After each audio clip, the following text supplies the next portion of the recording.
네, 시인 김수영에 대해서 같이 한번 이번 시간에 살펴보도록 하겠습니다. 1921년도부터 1968년도까지 살다 간 사람인데요. 잘 생각해보면 이 사람이 살다 간 이 시기가 어떻게 보면 한국 근현대 역사 중에서 가장 어두웠던 시기가 아닌가라는 생각이 듭니다. 간단하게, 어차피 반영론적 관점으로도 시를 이해해야 되니까 간단하게 살펴보면요. 뭐 일단 일제 치하에서 태어났죠. 그다음에 뭐 태평양 전쟁도 일어났었고요. 그다음에 해방된 이후에는 신탁 통치 시기가 또 지나갑니다. 6.25 전쟁 터지지요. 그다음에 이승만 정권 들어서는데 또 잘하는 게 아니라 또 독재를 시작을 하게 되고요.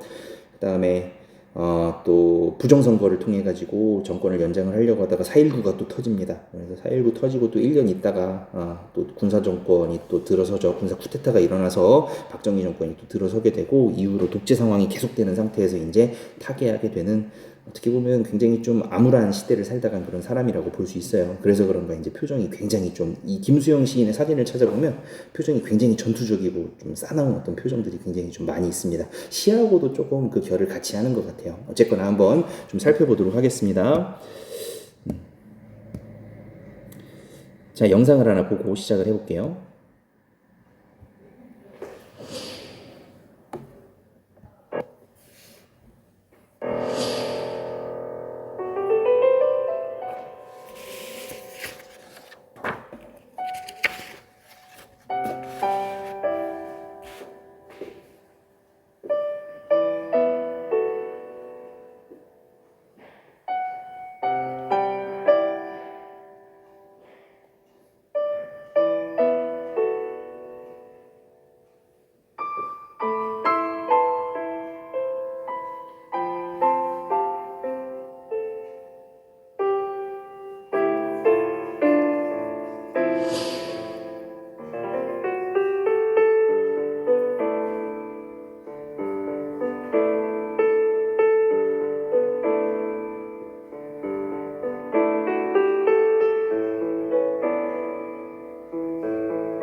네.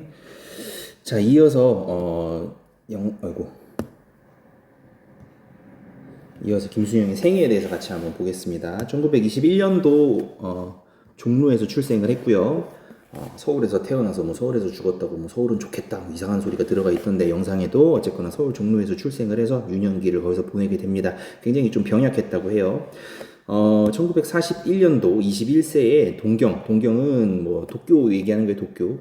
그래서 도쿄 유학 도중에 태평양 전쟁이 발발을 합니다. 그리고 1943년도에 징집을 피해서 귀국 후 만주로 갔다라고 얘기를 하는데, 이게 혼자 만주로 간 게 아니고 1942년도, 그러니까 이 사람이 만주로 가기 1년 전에, 그러니까 아직 일본에 김수영 시인이 유학을 하고 있을 때 가족들이 전부 만주로 건너가요, 먼저. 그래서 그때 가족들을 쫓아가지고 이제 만주로 가게 됩니다. 이 당시에 김수영 시인은 시보다는 연극 쪽에 굉장히 좀 매진을 했다고 합니다. 그래서 시보다는 연극에 굉장히 매력을 느끼고 거기에서 공부도 많이 하고 무대도 많이 상영을 하는 그런 경향을 보였다고 얘기를 합니다. 그리고 1945년도에 이제 광복이 되죠. 이때 당시 시인의 나이가 25세라고 되어 있고요. 광복 후에 이제 귀국을 합니다. 그래서 연희전문대, 지금의 연세대학교죠. 영문과에 입학을 합니다. 이 영문과에 입학한 거를 잘 들여다보시면 나중에 이제 요게 이제 구명줄이 돼요. 이 사람이 구사일생으로 살아나는 어떤 구명줄이 되는데, 어쨌거나 뒤에 좀 더 보겠습니다. 그리고 나서 이제 5년 있다가 결혼을 하는데, 그 결혼한 해에 6.25가 터집니다. 이 사람 특이한 게 뭐냐면 북한군에 징집이 돼요. 북한군.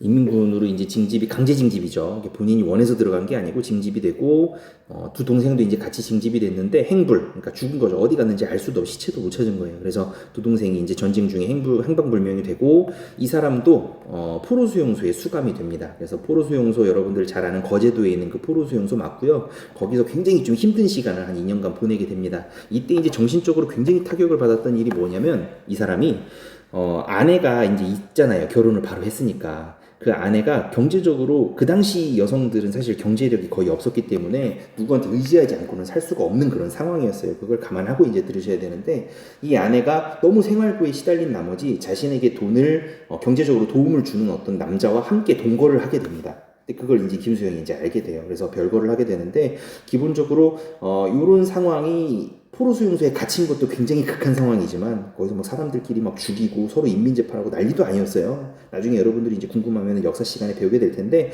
그런 포로수용소의 환경 자체도 이 사람한테 타격이었지만, 기본적으로 아내가 다른 남자와 뭐 어쩔 수 없이 한 거지만 별거를 하고 있다는 사실 자체도 이 사람에게는 어떻게 보면 정신적으로 엄청나게 큰 타격이었을 거예요. 그래서 그런 일들이 있었고요. 그 다음에 1952년도에 포로수용소에 석방되는데, 이 석방되는 게 아까 전에 영문학과에 입학한 게 굉장히 큰 구명줄이 된다고 했었죠. 근데 이때 병원에서 미군 통역관 역할을 우연히 하게 돼요. 우연히 이렇게 그 기회가 닿아가지고, 그러면서 미군 통역관 역할을 잘하네, 영어 잘하네 해가지고 데렸다가 계속 시키면서 자연스럽게 석방이 되고, 이후에 이제 영어 교사라든지 신문 기자 등으로 이제 일을 하면서 자연스럽게 사회에 진출을 하게 됩니다. 좀 늦은 나이에 이제 나오게 됐죠. 그리고 난 다음에 1960년도 40세입니다. 시인들 중에 좀, 괜찮은 시인들 중에는 40세 정도가 이제 전성기가 되는 그런 시인들이 굉장히 좀 많이 있는 것 같아요. 신동엽 시인도 그렇고, 40살에 이제 4.19 의거 이후, 그러니까 요때 이제 부정선거가 일어납니다. 이승만 정부가 자신의 독재 세력을 연장하기 위해서 부정선거를 치르는데, 거기에 항거해가지고 4.19 혁명이 일어나게 돼요. 그래서 그 4.19 혁명이 어떻게 보면 이 사람한테는 굉장히 큰 충격이었던 거예요. 그 전까지는 굉장히 자기를 비판하고 뭔가 현실을 비판하는 그런 시만 썼다면, 4.19 이후에는 이거를 해야 된다, 이게 필요하다, 그게 바로 자유적이죠. 나중에 이제 시를 보면서 또 얘기를 할 겁니다. 그 자유에 대한 어떤 희망이라든지 민중의 힘을 노래하는 어떤 참여적인 시인으로 이제 성격이 바뀌게 됩니다. 그래서 정치를 직시하고, 현실과 정치를 직시하고 적극적인 태도가 시에서 드러나기 시작하는 시기가 바로 이 시기예요. 그래서 4.19 시인이라는 이유도 바로 이런 이유 때문에 그렇습니다. 이때 당시에 김수영 시인이 가지고 있었던 태도는 뭐냐면, 좌우의 대립, 그러니까 뭐 우리나라에서는 그게 민주주의와 공산주의로 대별이 되죠. 그런 좌우의 대립으로 인해 가지고 굉장히 좀 민중을 억압하는 상황이었지만, 그런 상황조차도 억압하지 못하는 어떤 4.19의 어떤 민중의 에너지의 폭발, 이런 것들을 굉장히 이 사람은 높게 평가를 했고, 역사를 끌고 나가는 어떤 원동력이라고 생각을 했어요. 그래서 그런 것들을 예찬하는 어떤 시로 시의 양상이 바뀌어 갑니다. 근데 그리고 나서 1년 있다가 뭐가 일어나냐면, 1961년도에 5월 16일 날 군사정변이 또 일어납니다. 그래서 박정희 대통령이 그로부터 이제 한참 동안 군사독재 정권을 유지하는 어떤 기간으로 이제 들어가게 되는데, 그때 또 이 김수영이라는 사람은 굉장히 거기에 대한 비판적인 시를 많이 썼어요. 그래서 굉장히 미움을 좀 많이 받았다고 해요. 그래서 우리가 1학년 때 우리가 배웠던 눈이라는 시, 그다음에 어느 날 고궁을 나오며, 이게 굉장히 좀 중요한 시 중에 또 하나예요. 그래서 어느 날 고궁을 나오며 같은 대표작들이 이제 이 시기에 탄생을 하게 됩니다. 이 어느 날 고궁을 나오면은 대표작에서 다루지 않을 거기 때문에 간략하게 얘기를 하면 굉장히 좀 사소해요. 이 김수영이라는 사람에 대한 평가 중에 하나가 바로 뭐냐면, 어렵지 않은 어떤 시어를 사용하면서 일상적인 어떤 소재들을 끌어다가 시를 쓰는 사람으로 이제 많이 평가를 하는데, 그런 것들을 어떤 사람은 비판을 합니다. 이 시가 어떤 내용이 나오냐면, 국밥집에서 살코기를 많이 안 주고 비계만 줬다고 국밥집 주인이랑 막 싸워요. 그러니까 그게 마음에 들지 않았던 게 아닌데, 사소하게 막 화를 냅니다. 그리고 나서 나와가지고 하는 소리가, 독재를 비판하다가 잡혀간 소설가 친구를 옹호하지 못하고 겁나가지고 이렇게 쭈구리처럼 쭈그려져 있던 자기 자신을 욕하면서 비판합니다.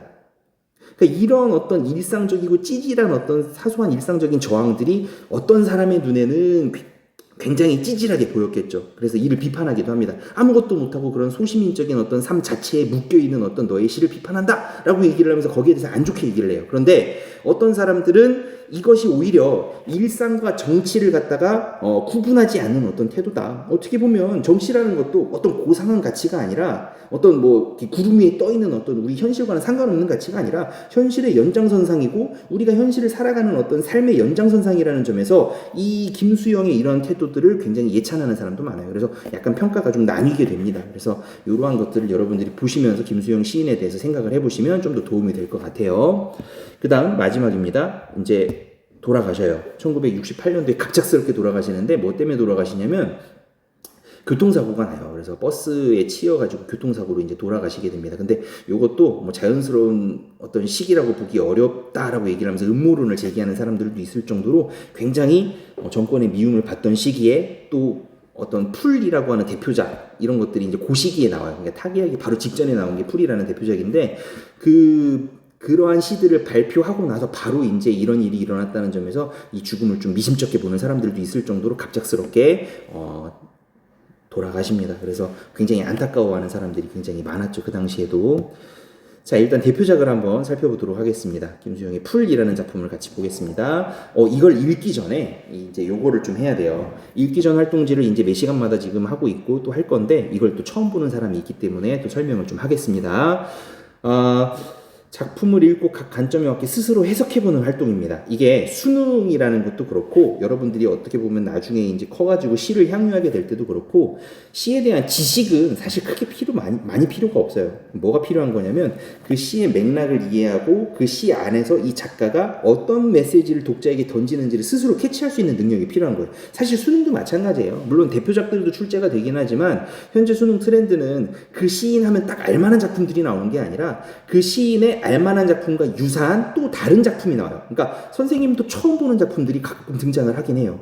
그런 상황에서 만약에 김수영이라는 사람의 작품 중에 풀 말고 어떤 다른 작품들이 나왔을 때 그 작품을 암기하고 있지 않으면 틀리는 어떤 그런 식의 공부를 하면 안 되는 거죠. 그러니까 그 작품을 처음 보더라도 김수영이라는 사람에 대한 어떤 배경 지식을 가지고 우리가 그걸 해석해내고 그 관점에 맞게 이제 의미 부여를 할 수 있는 어떤 그런 힘이 있어야 된다는 거죠. 그래서 1학년 때 우리가 뭘 배웠냐면 내재적 관점, 표현론적 관점, 반영론적 관점, 그 다음에 수용론적 관점까지 4가지 관점에 대해서 배웠을 거예요. 이 관점에 대해서는 지금 다시 설명하지는 않겠습니다. 필요한 사람들은 카페에 가면 다시 그 영상이 아직도 있으니까 다시 들여다 보시고요. 여기다가도 간단하게 선생님이 메모를 해놨으니까 그걸 참고로 해서 보시면 되고요. 이 4가지를 다 사용하셔도 좋고요. 아니면 4가지 중에 하나만 사용하셔도 좋고요. 2가지, 3가지를 사용하셔도 상관없어요. 그 관점들을 활용을 해서 여러분들이 해석을 해보는 거예요. 정답을 맞추지 않아도 돼요. 근데 이제 주의해야 될 건 뭐냐면 이거 하라고 했더니 선생님이 지켜보지 않는다고 해가지고 인터넷 검색해서 쭉 긁어붙이는 사람들이 있는데 선생님이 이 김수영이라는 사람에 대한 수업을 준비하면서 인터넷 검색도 해봤을까요? 안 해봤을까요? 당연히 해봤죠. 위키부터 시작을 해서 지식인 여러분들이 볼 수 있을 모든 곳은 선생님이 다 검색해봤어요. 그거보다 조금 더 해봤어요. 논문까지도. 그렇기 때문에 여러분들이 그걸 검색해가지고 그대로 오려붙이면 선생님이 눈치를 채겠습니까? 못 채겠습니까? 당연히 대충 보면 알아요. 이게 어디서 긁어다 붙인 건지 지가 지 힘으로 쓴 건지 이거 선생님들이 모를 수가 없습니다. 눈 가리고 아웅하시면 안 되고요. 대신 정답은 정해져 있지 않아요. 아무리 엉뚱한 해석이라도 근거에 맞게 타당하게 논리적으로 뚝뚝뚝뚝뚝 여러분들의 논리로 이제 설명을 해나간다면 그거는 여러분들이 해석을 한 거니까 좀 다른 방향으로 가더라도 그건 상관없어요. 나중에 이제 듣고서 이제 다시 고치면 되는 거니까. 그래서 여러분들 스스로의 힘으로 작품을 읽고 배경 지식 없이 지금까지 선생님이 준 표현론적인 어떤 관점에서의 어떤 배경 지식만 가지고 반영론적인 관점에서의 배경 지식만 가지고 여러분들이 한번 해석을 해보는 겁니다. 그래서 그 해석한 활동들을 여기다 적어두시고 이게 아마 계약을 하게 돼서 어떤 형태로 수업이 진행될지를 모르겠는데 온라인으로 하게 되면 메일로 받을 거고요. 만약에 온라인이 아니라 실제로 수업을 하게 되면 정해진 그 시간 안에 선생님이 이제 직접 이 활동지를 받을 겁니다. 그래서 이걸 가지고 또 평가에 또 활용을 하겠습니다. 그래서 이 활동 화면 잠깐 멈추고서 일단 먼저 해주세요. 자, 다 봤을 거라고 생각하고 대표작에 대해서 한번 얘기를 좀 해보도록 하겠습니다. 풀이 눕는다 라고 얘기를 하고 있어요. 다 읽어봤으니까 바로 진행할게요. 이 풀이라는 것은 민초를 얘기합니다. 우리나라에서 전통적으로 동양 문화권에서 백성들, 민중들을 얘기할 때 항상 비유적으로, 은유적으로 등장하는 것들이 풀이에요, 풀. 백성은 항상 풀에다 비교를 하죠. 그래서 민초라는 말의 초자가 풀초자잖아요. 그죠? 여러분들 잘 알고 있듯이. 그래서 풀은 민초, 즉 백성, 즉 그 당시 민중들을 상징하는 혹은 은유하는 어떤 그런 장치라고 보면 됩니다. 은유에 좀 더 가깝겠네요. 비를 몰아오는 동풍에 나부껴 풀은 눕고 드디어 울었다. 풀을 울리는 존재예요. 비와 동풍, 이거 전부 다 어떤 존재예요? 착한 애들이야, 나쁜 애들이야? 당연히 뭐 긍정적인 애들은 아니겠죠, 그죠? 그 당시 상황을 생각해 봤을 때 이 부정적인 애들이 뭐를 운유하는 걸까라고 생각을 해보면 답은 대충 나옵니다. 그 당시에 군사 독재 정권이 들어서 있었고 거기에 대한 자유 이런 것들을 부르짖으면서 저항하던 시인이 김수영이었기 때문에 어떤 내용일지는 여러분들이 쉽게 떠올릴 수 있을 것 같아요. 그래서 요게 이제 풀을 울리는 존재인 거죠. 날이 흐려서 더 울다가 다시 누웠어요. 근데 여기서 풀은 사실 능동적인 존재가 아니에요. 여기서 풀은 수동적인 존재입니다. 수동적이라는 것은 내가 스스로 뭔가를 하는 게 아니라 누구에 의해서 뭔가를 당하는 느낌인 거죠. 그래서 여기서의 풀은 굉장히 수동적인 어떤 존재입니다. 하지만 여기서 좀 주의해서 봐야 될 게 뭐냐면 이 과거형 시제예요. 과거형 시제를 굳이 썼다는 것, 그 다음에 이연에서 또 배우겠지만 이연의 시제와 구별된다는 것은 과거와 현재를 구별하겠다는 거예요. 그러니까 과거에 있었던 일은 과거에 있었을 뿐인 거지 현재에 영향을 끼치지 않는다라는 것을 강조하기 위해서 이런 시제가 쓰이는 거거든요. 어떻게 보면. 어쨌거나 이걸 염두에 두고 이연으로 한번 가봅시다. 풀이 눕는다. 바람보다도 더 빨리 눕는다. 바람보다도 더 빨리 울고 바람보다 먼저 일어난다. 아까 전에는 바람 때문에 비와 동풍, 바람 때문에 수동적으로 누웠던 존재라면, 그리고 울었던 존재라면 지금은 바람이 올 것 같아 내가 먼저 누워야지 하고서 살짝 먼저 눕고 먼저 울고 먼저 일어나 버려요. 그러니까 여기서의 풀은 기본적으로 수동적인 존재가 아니라 어떤 존재로 바뀌어져 있어요? 능동적인 어떤 존재로 바뀌어져 있죠. 그리고 시제를 한번 살펴보시면 전부 다 어떤 시제냐면 다 현재 시제예요. 그러니까 과거에는 내가 수동적이었지만 지금은 내가 너보다 빨리 움직여, 내가 능동적이야 라고 얘기를 하면서 뭔가 풀의 어떤 속성이 변했어요. 그 다음에 이제 3년을 한번 보겠습니다. 날이 흐리고 풀이 눕는다. 발밑까지 눕는다. 그 정도로 현실이 엄혹하다는 것을 이런 식으로 점층법을 통해 가지고 얘기를 하고 있는 거예요. 바람보다 늦게 누워도 바람보다 먼저 일어나고 바람보다 늦게 울어도 바람보다 먼저 웃는다. 날이 흐리고 풀뿌리가 눕는다라고 지금 얘기를 하고 있는데 여기서 이제 중요한 건 뭐냐면 풀의 어떤 끈질긴 생명력.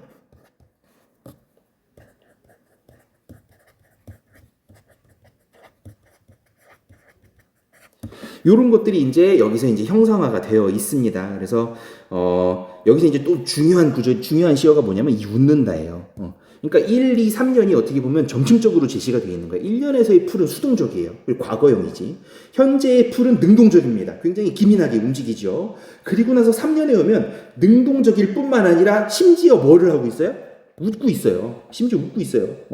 웃는 거야. 바람이 나를 아무리 밀어봐라 내가 어차피 일어날 건데 라면서 피식하고 웃고 있습니다. 그러니까 여기서 점점 풀의 태도라든지 풀에 대한 어떤 시적 화자의 어떤 생각들이 점점 정층적으로 고조되는 것들을 우리가 알 수가 있어요. 그리고 마지막에 이제 현실인식이 한 번 더 나오죠. 아까 전에 점층적으로 현실인식이 나왔었는데 마지막에 한 번 더 나옵니다. 날이 흐려요 아직. 그리고 풀뿌리가 눕습니다. 근데 이 풀뿌리가 눕는 것은 능동적으로 눕는 것이고 웃을 것을 알고 눕는 것이기 때문에 굉장히 어떤 그 뒤가 기대되는 어떤 누움이라고 볼 수 있겠죠. 굳이 얘기를 한다면. 그래서 당장의 현실이 아물아물 형상화를 하였고요. 그 속에 풀의 생명력을 암시하는 형태로 어떤 마지막 줄이 이렇게 노래가 되어지고 있습니다. 여기서 이제 중요한 게 아까 전에 얘기했듯이 연마다 이렇게 점층적으로 이제 시상에 고조되는 것들도 중요하고요. 그 다음에 대립적인 어떤 시어들 이런 것들이 계속해서 나옵니다. 어떤 것들이 나오냐면 눕는다, 일어난다. 이게 계속 반복되고요. 그 다음에 웃다, 울다 이런 것들도 계속 반복이 돼요. 그 다음에 풀과 바람 이거는 뭐 계속 나오는 시어죠. 핵심 시어니까 이건 당연한 거고요. 그리고 빨리, 먼저, 그 다음에 늦게 이런 말들도 서로 반대되는 뜻을 가지고 있으면서 계속 반복되어서 등장을 합니다. 이러한 대립적인 어떤 구조의 반복을 통해서도 이런 점층적인 어떤 시의 심상의 고조가 이루어진다라고 볼 수 있어요. 그래서 그러한 것들이 풀의 어떤 그 풀이라는 시의 묘미라고 볼 수 있을 것 같습니다. 자, 일단 또 넘어가 볼게요. 김수영의 시세계에 대해서 전반적으로 평론가들의 말을 가지고 한번 정리를 좀 해보겠습니다.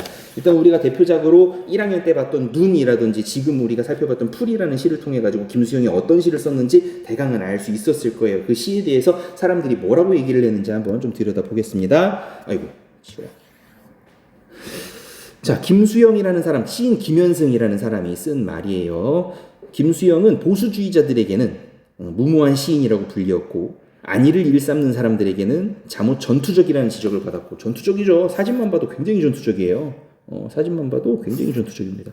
소심한 사람들로부터는 심지어 위험하다고까지 오해를 받으면서도 그는 자기의 소신대로 한국 시에 문제를 던지고 그것을 해결하기 위해서 가장 과감한 시적 행동을 보여주던 투명하고 정직한 시인이었다라고 이제 평가를 합니다. 그리고 나서 또 보면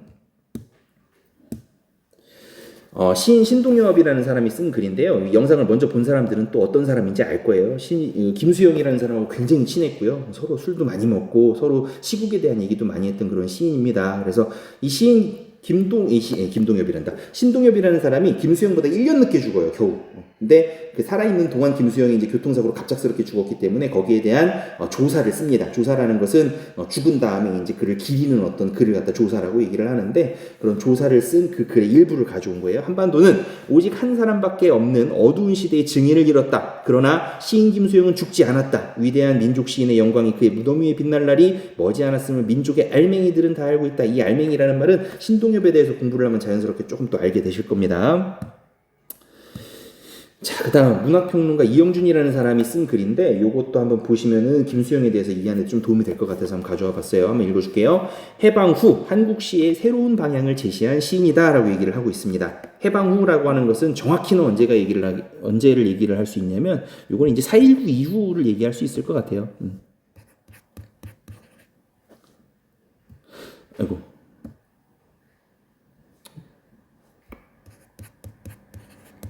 그에게 시는 일상에서 벗어난 고상한 예술이 아니라 현실과 싸우는 양심의 산물이었다라고 얘기를 하고 있고요. 그는 자신의 문학과 사회 현실을 일치시키기 위해 줄기차게 노력을 했다. 사소한 개인의 일상에서부터 정치 현실까지 다양한 소재가 그의 시에서 새로운 표현을 얻었다. 그가 사용한 어휘는 보통 사람들의 일상어였고 특유의 반복 기법으로 독자적인 리듬을 만드는 이거 우리 알고 있죠, 그죠? 보통 사람들의 일상어. 아까 풀이라는 시를 봤으면 알겠지만 그리고 눈이라는 시를 떠올려 보면 알겠지만 그리고 또 선생님이 잠깐 언급을 했던 어느 날 고궁을 나오며라는 시에서 언급해봤을 때도 알겠지만 이 사람은 어려운 말을 쓰지 않아요. 어려운 한자어라든지 현학적인 말들을 쓰지 않고요.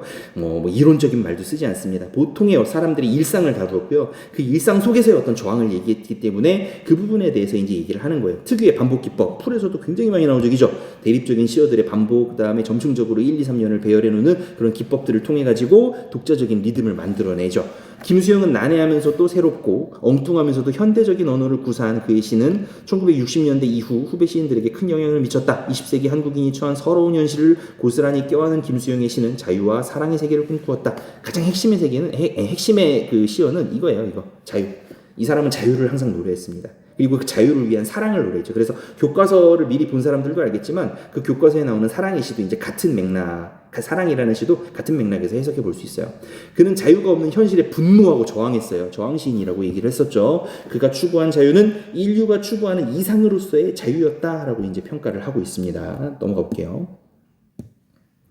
요거는 뭐냐면 이 김수영이라는 사람이 시를 쓰는 태도에 대해서 이제 얘기를 시론을 얘기한 게 있는데 그 시론에서 가장 핵심이 되고 많이 회자가 되는 부분을 한번 가져와 봤습니다. 시작, 시를 쓰는 것이라는 말이에요. 시작은 머리로 하는 것이 아니고 심장으로 하는 것도 아니고 몸으로 하는 것이다. 온몸으로 밀고 나가는 것이다. 정확하게 말하면 온몸으로 동시에 밀고 나가는 것이다. 그래서 이걸 온몸 시학이라고 얘기를 하는데 이 김수영이라는 사람의 온몸 시학을 조금 해석을 해보면 마찬가지예요. 김수영이라는 사람은 기본적으로 온몸으로 밀고 나가는 어떤 현실에 대한 참여가 없으면 그건 시가 아니라고 본 거예요. 그렇기 때문에 그걸 실천하기 위해서 온몸으로 비판했고 온몸으로 저항했고 온몸으로 현실에 참여하다가 그렇게 가게 된 거죠. 그래서 이 김수영 시인의 시여 침을 뱉어라 라고 하는 어떤 책에서 나오는데 이 침을 뱉는다라는 얘기 익숙하죠, 그죠? 이것도 눈이라는 시에서 우리가 본 적이 있는 어떤 말이에요. 그래서 이런 것들도 여러분들이 참고로 알아두시면 좋을 것 같습니다. 자, 수능 기출 문제로 한번 이 김수영 시인에 대해서 한번 살펴보도록 하겠습니다. 수능 기출 문제 일단 한번 풀어보세요. 화면을 멈추고 먼저 풀어야 됩니다. 먼저 풀어야 돼요. 풀지 않고서 그냥 영상을 보시면 안 됩니다. 자, 다 풀었을 거라고 생각을 하고요. 일단 볼 텐데 2008학년도 대입 수능 기출 문제예요. 그런데 보통 이렇게 문학 문제에서 3점짜리 문제가 나오면 이렇게 보기가 나와요. 그래서 여러분들 과제 중에도 수능 문제를 하나 만드는 그 과제가 있을 텐데 그 과제에서 또 마찬가지지만 이 보기는 대부분 문학 사적인 사실이나 표현론적인 어떤 그런 여러 가지 사료들, 그다음에 문학 이론이라든지 뭐 비슷한 작가들의 어떤 그런 해석들, 뭐 평론 이런 것들이 이제 제시가 되는데 이런 보기를 먼저 읽는 게 작품을 이해하는 데 도움이 좀 돼요. 그래서 일단은 먼저 보기를 읽고 나서 그 다음에 작품을 한번 해석을 해보도록 할게요. 이 김수영은 1955년 6월 성북동에서 서강으로 이세. 서강은 시골이에요. 시골. 강원도 시골 산골이에요. 서강에서의 생활은 피폐해진 그의 몸과 마음을 점차 회복시키고 그로 하여금 오랜만에 안정을 누리게 했다. 그가 이전과는 달리 생활에 대한 긍정을 시에 담아내었던 것도 그러한 안정과 관련이 깊다. 하지만 생활에 대한 시인의 긍정은 오래가지 못했죠. 줄곧 이상과 현실을 문제 삼으면서 일상에 매달려 살아가야 하는 자의 서름과 피해를 느껴왔던 시인은 다시 생활의 안정 속에 빠져있는 자신을 발견하고 그것을 이겨내려고 애를 썼다. 이러한 서강에서의 생활은 1959년에 발표된 사령이라는 시를 이해하는데 많은 도움을 준다라고 얘기를 하고 있어요. 이런 식으로 그 시인의 어떤 전기적인 사실을 통해 가지고 시를 이해해보는 그런 관점을 우리는 뭐라고 얘기를 하죠? 이런 것들을 우리는 표현론적인 관점이다 라고 얘기를 합니다. 표현론적 관점으로 한번 시를 이해해보자는 소리예요. 사령, 죽은 영이라는 뜻이죠. 내 영혼이 죽어있다 뭐 이런 뜻일 것 같아요. 일단 한번 작품을 보겠습니다. 점점점점점점 말을 줄이면서 시작을 하고 있습니다. 약간 태도가 이렇게 당당하거나 어떻게 보면 뭐 자랑스럽진 않은 것 같아요. 활자라는 것은 글자 얘기하는 거예요. 책 속에 있는 글자. 활자는 반짝거리면서 하늘 아래서 간간히 자유를 말하는데 활자가 말을 한대요. 활자는 원래 말을 해요, 못해요? 못합니다. 그런데 말을 하고 있어요. 이거 비유법 중에서 뭔가 살아있지 않은 것을 살아있는 것처럼 얘기하는 것을 우리는 뭐라고 얘기를 했었냐면 이것은 화류법이라고 얘기를 했었죠. 그래서 활자라는 시어 요거를 갖다가 화류법으로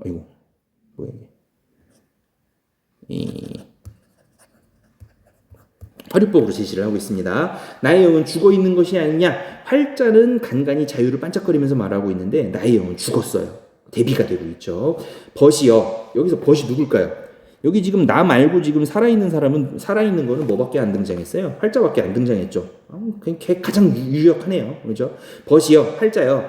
그대의 말을 고개 숙이고 듣는 것이 그대는 마음에 들지 않겠지. 마음에 들지 않아라. 고개 숙이고 듣는 것 이거 어떤 태도예요? 기본적으로 고개를 숙인다는 것은 기본적으로 네가 하는 말이 맞기는 맞는데 그렇게 살지 못해서 굉장히 미안한 마음 때문에 내가 고개를 참아들 수는 없다 뭐 이런 태도일 것 같아요. 그래서 고개를 숙이고 있는 어떤 그런 태도에 대해서 지금 얘기를 하고 있고요. 그대는 마음에 들지 않겠지. 아무것도 하지 않고 이 서강에서의 삶에 만족하면서 일상에 만족하면서 이 일상 속에 이제 침잠되어 살아가는 나의 이 편안한 생활이 너는 마음에 들지 않겠지 라고 지금 얘기를 하고 있는 겁니다.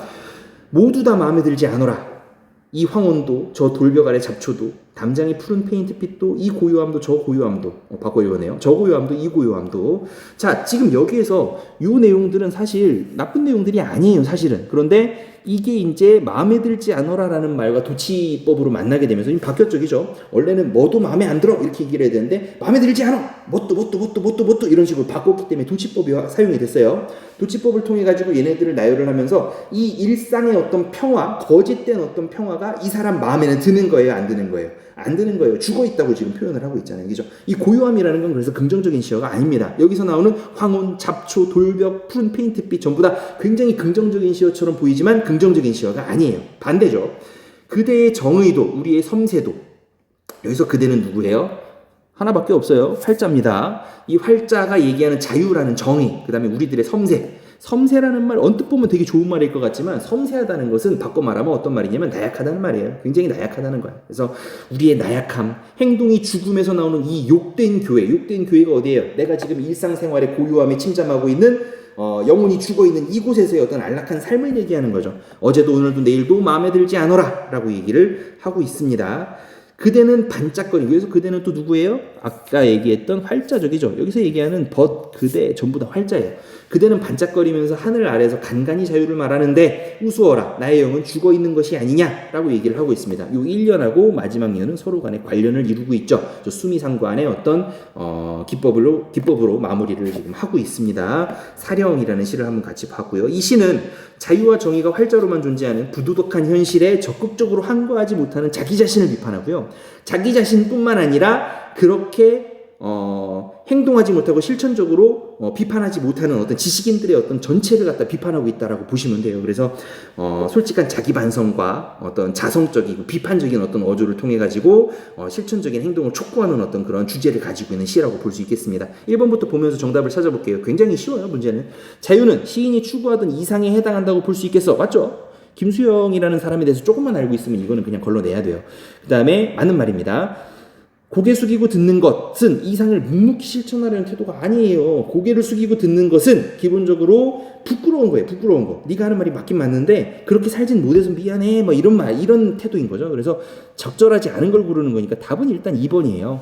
고요함은 생활의 안정 속에 빠져있는 시인의 상황을 표현한 건 맞죠? 욕된 교회, 서강에서의 생활에 대한 성찰과 이런 것들이 반영되어 있는 거 맞죠? 우수어라 나의 영은 죽어있는 것이 아니냐는 일상에 매달려 살아가야 하는 자의 서름과 비애를 함축하는 말 맞아요. 그래서 답은 쉽게 2번으로 찾을 수 있습니다. 답을 찾는 거에 중심을 두지 말고 기본적으로 이 작품을 이해하는 방법과 보기를 활용하는 방법, 그 다음에 이 김수영이라는 사람의 어떤 전반적인 어떤 경향성 이런 것들을 여러분들이 체크를 해두시면 김수영의 다른 작품들이 나오더라도 여러분들이 다 해석할 수 있는 힘이 생길 겁니다. 자, 여기까지 해서 모든 내용을 마쳤고요. 참고 자료는 김수영 문학관이나 아니면 뭐 수업 초반에 선생님이 설명 영상으로 제시를 했던 리스라는 곳의 논문들도 한번 읽어보기를 권해요. 그래서 욕심이 있는 친구들은 논문 같은 것들도 읽어보면 굉장히 좀 이렇게 시야가 넓어지는 그런 효과가 있을 겁니다. 그래서 그러한 것들을 참고로 공부를 조금 더 하시면 되겠습니다. 수고하셨습니다.